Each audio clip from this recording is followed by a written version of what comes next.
Kurban olum telli sazın simine. Çal adalet, ruhani çal, ruhani. Ay belenmiş şey bu dünyanın gemine. Çalay kardeş, ruhani çal, ruhani. Bülbülün vətəni bax, sara qısmət. Təzə tər bənövşə bax, qardaşım, qara qısmət. Bir körpə könlünə bir yara qısmət. Çal ədalət, ruhani çal, ruhani.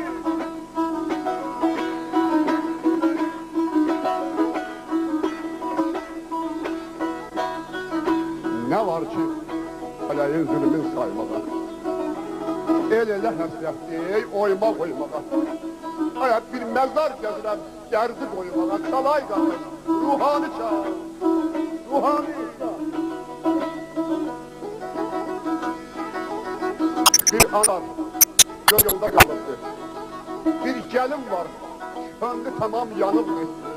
Bir gözəlin Allah səbrini alındı. Çalay qardaş, çal ədalət, ruhani çal, ruhani.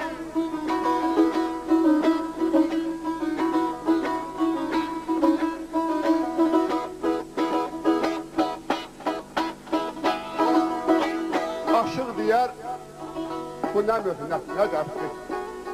Könlüm başım şum eylədi, göynətdi. Qardaş, dal qartala, qartal dağa həsrətdir. Ağrın alıb, ruhani çal, ruhani. Çal ədalət, ruhani çal, ruhani.